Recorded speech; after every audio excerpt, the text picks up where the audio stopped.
Hello, everyone, and thank you so much for joining me for Daily Spark with Dr. Angela. I am your host, Dr. Angela Butchester. You guys know what I'd like to do on my show. Say it with me. I want to enlighten, inspire, and empower you to become your best self.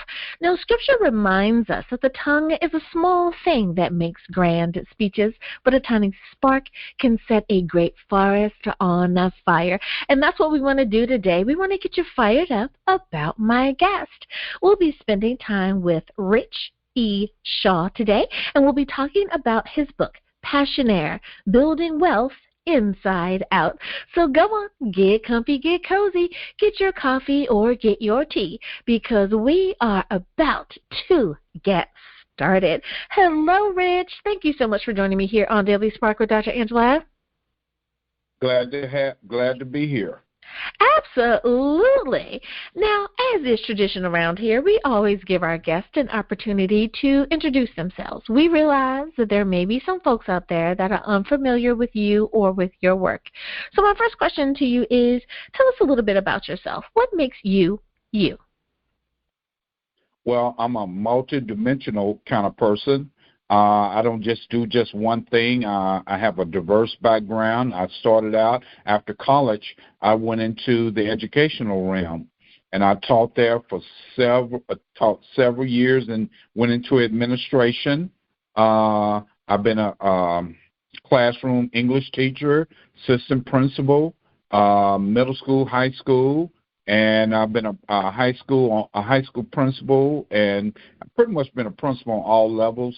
And I've done a lot of work outside of that. I opened up my own company. Of course, I write books, and I invented the credit and debit receiving dispensing device that goes on vending machines that you see that people use day to day throughout, whether they're at the mall, whether they're at the outlets, and just a whole airports and throughout this whole country.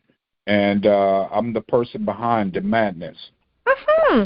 Well, on behalf of all of us who swipe our lives away piece by piece, dollar by dollar, on those machines, thank you so much. They are quite convenient, and especially now that we tend not to carry around a lot of cash, and people tend to swipe more often than anything else.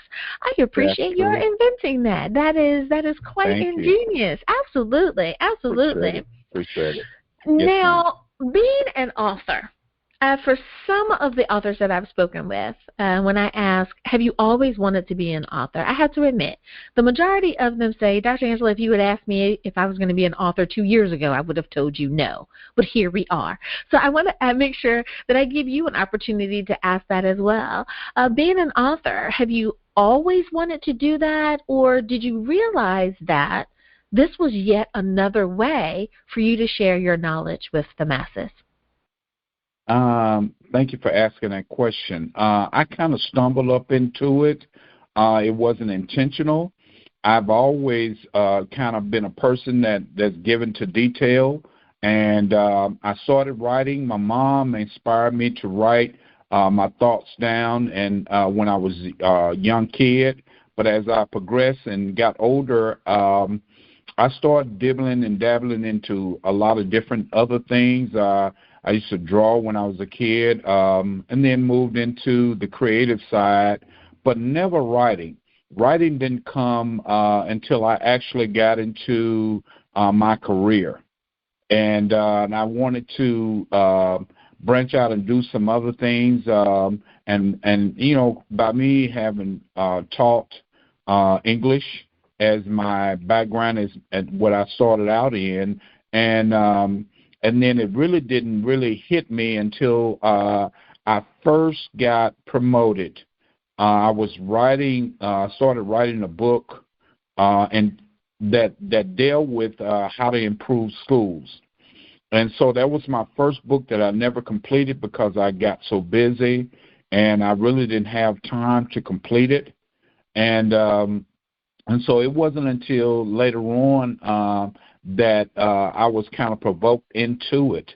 and I kind of stumbled into it, and I started writing my thoughts down. It started making me feel better, and I just kept it going, and I wrote my first book, because the other book that I started out with, I never got a chance to finish because I was always busy. And so this particular time, when I first wrote my book, my next book, I kind of was provoked into it. I kind of stumbled into it, and I started writing Unlimited Possibility. That was my first book, from Passion to Profit. That was my very first book, and I was a newbie in that area. And then everything else came later on down the line, and then now they just book after book after book. It just happens. And so now I'm just in a routine, and now writing is a gift that I had that I never thought I had until later on. And then now I just see it just come natural to me. Mm-hmm. And I find that when we do that which we have been purposed to do, right? That thing that we have been called, chosen, purposed, that thing that we're supposed to do before we take our last breath on earth, right? That comes so naturally, so easily for us, and we find that we can produce a lot of it, and we can produce a lot of it and do it enjoyably as well. So I find that many writers feel the same way. It's like, wow, once I started writing, I did not realize how much I enjoyed this. And here I am on book number, next, whatever the number would be. So I love that. Now, with this book, Passionaire, Building Wealth Inside Out, and I understand that many times an author will present their book in a way that helps the reader along the journey. What do I mean by that? They will give us chapters or sections, or will in some creative way say, read this before reading that. Others will write a book in a way that says, hey, do whatever you want. Each chapter or section is independent of the one prior to it. So if you want to start reading on page 195, go for it, right? And some will say it is purely reader's choice. Do whatever you want to do the way that you would normally read a book. Start with the last page and go to the first, whatever, makes you happy. Is there a most correct way to read your book? Should we start with page number 1, or does that matter? It doesn't matter. Yeah. I would. It's as far as I'm concerned. What I would try to do, I would just try to lay it out, lay the book out like you would a manuscript. And now the very first thing that I get when I write a book, of course the title just comes to me. Then I play with that. I meditate on that. I write it down, and I come back to it.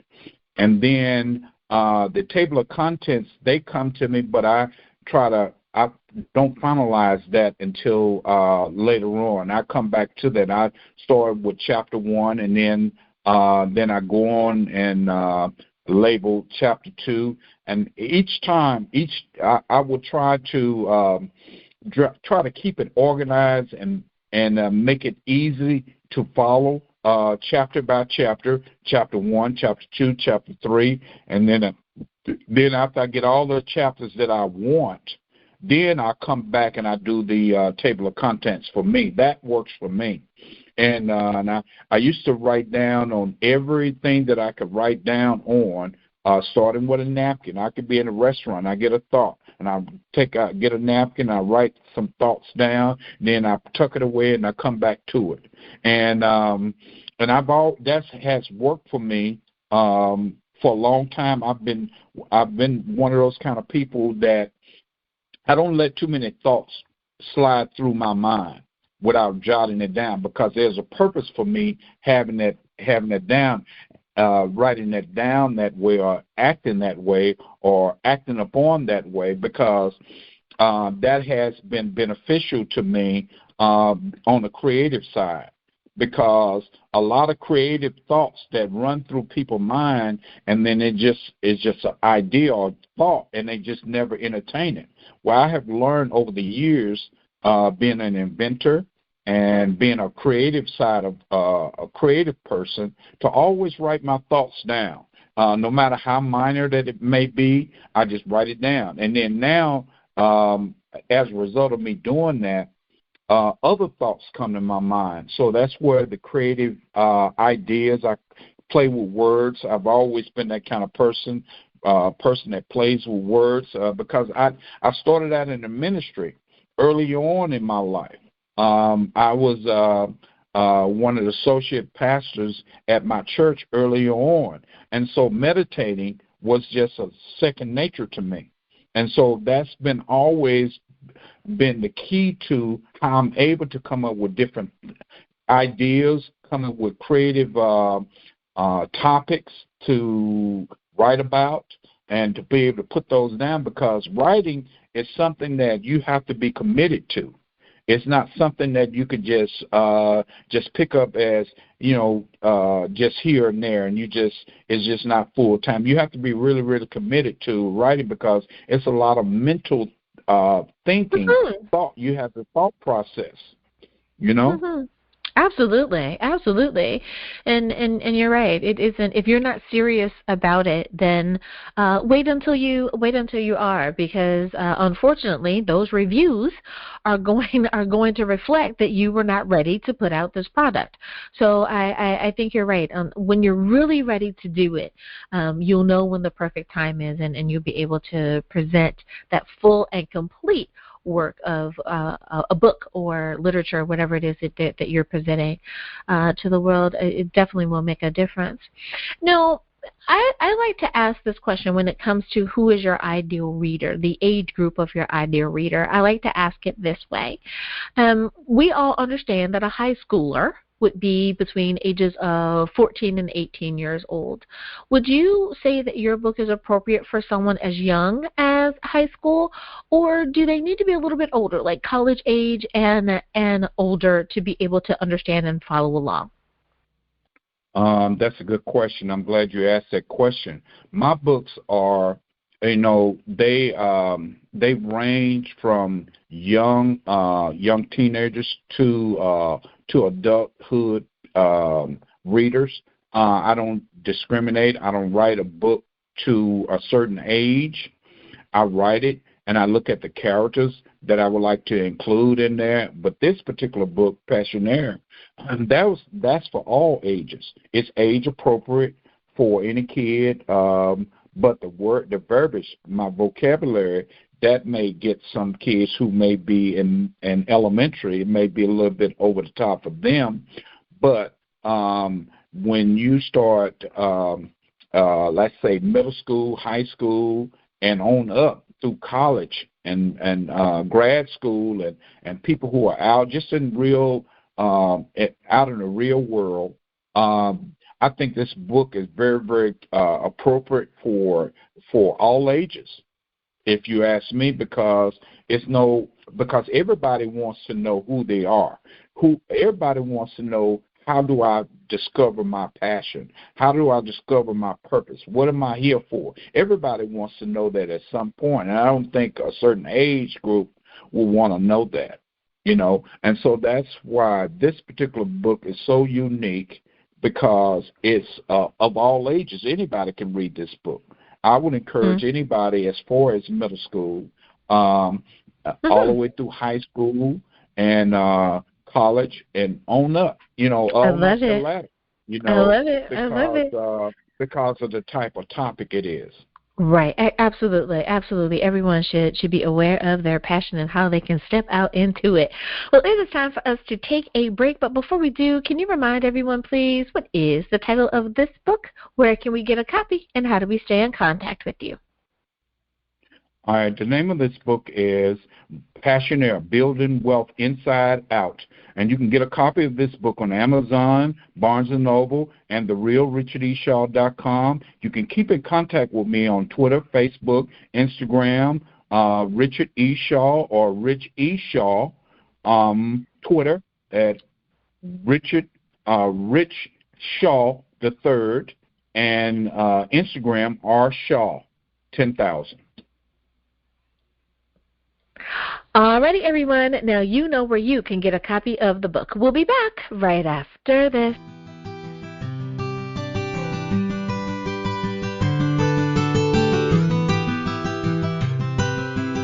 And we are back. Thank you so much for joining me for Daily Spark with Dr. Angela. I'm your host, Dr. Angela Chester. My guest today is Rich E. Shaw, and we are talking about his book, Passionaire, Building Wealth Inside Out. Now, for many of you who follow me on social media, you know that I am Dr. Angela Chester on social media. This name may sound familiar to you. He was one of our guests on the Enlighten, Inspire, Empower Women's Conference when we were talking about career and leadership, when we are, helping folks realize who they are. So I am so excited to have Rich here on Daily Spark with Dr. Angela and sharing his knowledge base with you today. Now, Rich, let me ask you, when it comes to advice on writing a book, I know that there are a lot of aspiring authors out there that always like when I ask these types of questions, but I want to kind of pick your brain in particular about the advice that you would give to someone who has a desire to write. You're a seasoned author. What is one thing that you wish you would have known before you started writing book number one? Of course, they got you to book number next. What's one thing that's really important to know or understand? Diversify. Don't just hand your idea over to a publishing company and let them do everything.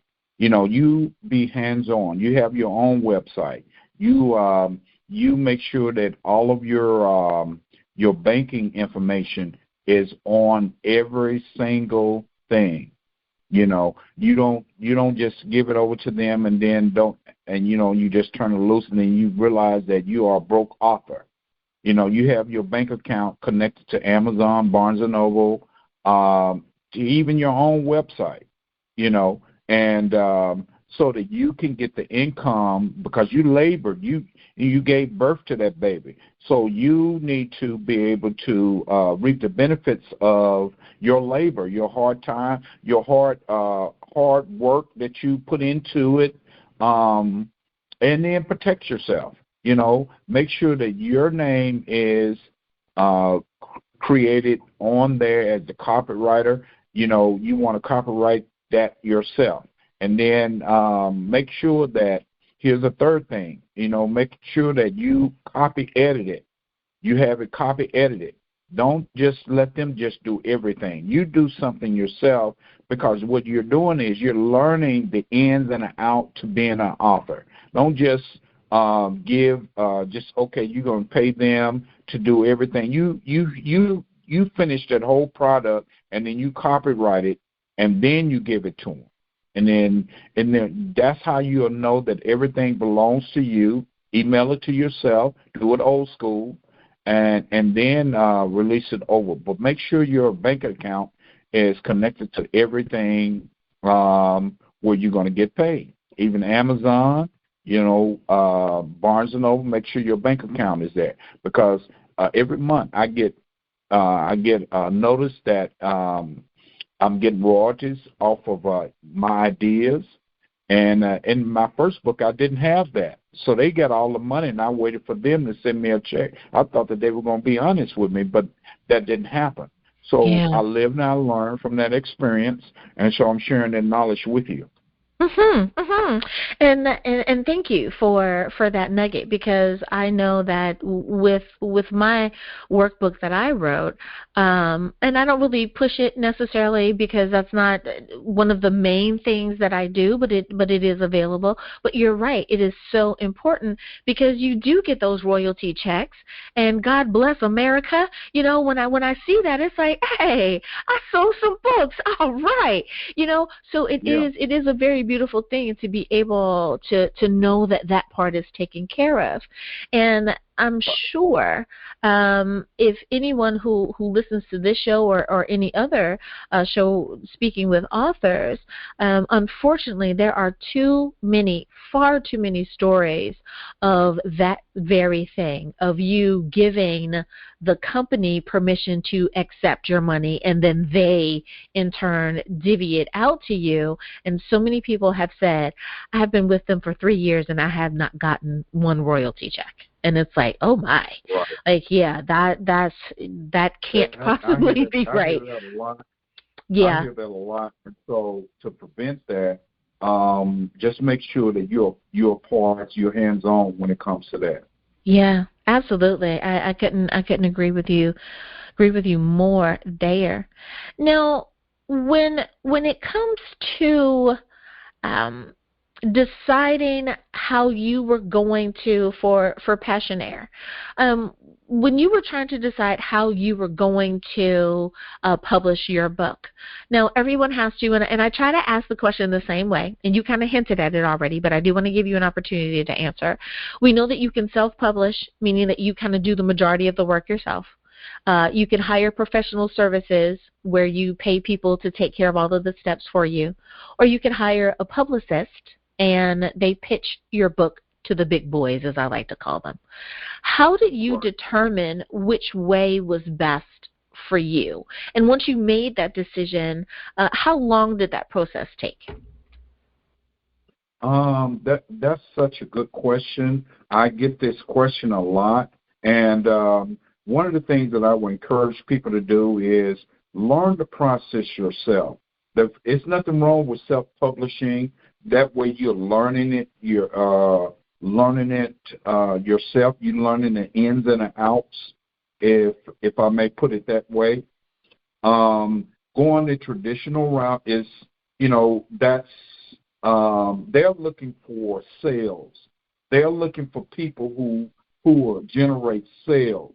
If you haven't built your name up or your brand, so to speak, and you're starting out in the beginning, I don't encourage you to do that unless you're out really a person that's you're really going to be out there marketing the book, because they want sales.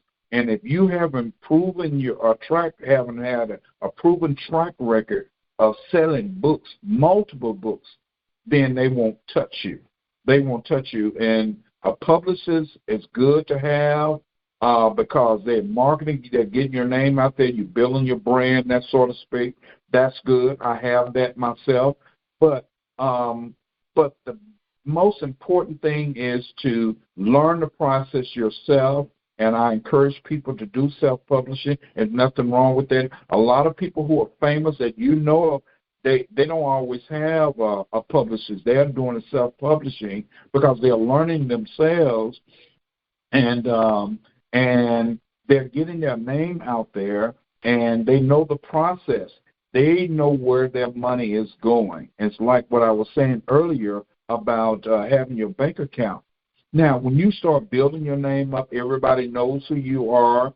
They already know that what comes with it. Then they might select you to be a part of their team or be a part of their publishing team or family, if you will, if you want to put it that way. And they want you to be, but keep in mind, they want people who can sell books, who have a track record of selling books, because they will ask for that. They will solicit that to see if you have a proven track record or if you already have a name, a brand that's already out there and people know who you are. For example, like me, I've created the credit and debit receiving dispensing device. And my name is already out there. People already know who I am or starting to know who I am. So that's to my advantage. I already have a built-in brand. They already know me, pretty much. Now, as far as the publishing side of it, that helps me when I sell books and people starting to see that I can sell books. So a traditional company will select me. But here, Dr. Angela, here's the downside to that.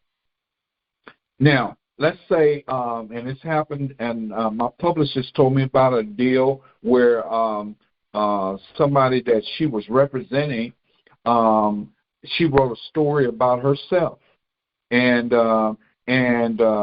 she pitched it to a traditional publishing company, and they got it, and they decided to buy the rights to it, because that's what you're doing. You're selling your soul. And if you don't have a big name, then they're just going to take advantage of you. And then let's say they take that same idea or concept and they turn it into a movie. Then you just fresh out of luck. You can't get any royalties off of that. You can't get any money off of that. Now, that's what happened to her. She ended up, the publishing company, traditional publishing company, they pitched it and they got a movie deal off of it. And so she didn't get any money off of that. They only gave her, it wasn't $500. That's what they gave her up front. And then later on, they went and pitched it, and it was a movie off of that. And so she didn't have any recourse. So that's why I would encourage people to get involved in the publishing process. There's nothing wrong with self-publishing at first. You're building up your brand, people starting to know you, and then you can do that. You can have people that push your idea to get a movie deal yourself. Because had she had done that, or had a publicist or somebody who was pushing that idea, she could have gotten her own book deal and then kept her own royalties. Right. And it's so interesting that you say that, because I know that everyone doesn't necessarily, I'll say it this way, doesn't agree with the politics or the person, Dave Chappelle, but that's something that he talks about in his experience of why the show, Dave Chappelle, no longer comes on, because he does not own his name, because he did not realize the importance of owning your own stuff. So anything that says Dave Chappelle, the Chappelle Show, or maybe I should say it that way, the Chappelle Show doesn't belong to Dave Chappelle. It belongs to that particular group without, saying anyone's name. Right. It belongs to that particular network. So it is very interesting. We do need to understand that when they say that it belongs to them in perpetuity, that they mean exactly that. They are not mincing their words, and to be careful about the contracts that you are signing. But like you said, you live and you learn, and I think that is hard, those right. are hard things. And I'm gonna say this: they really can be. Mm-hmm. You're exactly right. And here's another point that I like to make. If you notice that on all of my books, I have a trademark on all of my books. All of my books, even my name is a trademark. Rich Eshaw, that's a trademark. I only did that to separate myself because there's so many Richard Shaws out there, and then I learned there's a lot of Richard Eshaws out there. So guess what? That's the reason why on my books, if you notice that it's Rich Eshaw, you don't see anybody with that like that. I'm the only person that has that like that, and the reason being because I have a trademark like that. That's the reason why I have it. Yeah, that is important. Huh? I said that is important, making sure like what is your name, like what belongs to you, and make sure that it definitely belongs to you and not to someone else. I tell you, we a lot of musicians as well have really taught us that we need to be careful and we need to be mindful of that. Well, Rich E. Shaw, we are out of time, but you know what? I so enjoyed talking to you, and I tell you, we could have a 3-hour show, and I think that we could definitely be able to fill that time. But I want to say thank you so much for coming on Daily Spark with Dr. Angela and spending time with me here today. Well, one last time before I let you go, can you remind everyone what is the title of this book, where can we get a copy, and how do we stay in contact with you? The name of this book is Passionaire, Building Wealth Inside Out. You can get a copy of this book on Amazon, Barnes & Noble, and therealrichardeShaw.com, and Facebook under Richard E. Shaw. I love it. Thank you again, Rich, for being a guest on Daily Spark with Dr. Angela. And listeners, thank you for spending time with me here today as well. You could have been anywhere, but you chose to spend it with me, and I thank you for doing so. I hope that we have enlightened, inspired, and empowered you again today. As always, may the Lord continue to shine His face upon you. May you receive His grace and His mercy in all that you do. Until next time, everyone, remember that you are blessed in the Lord. Have a great day, everyone.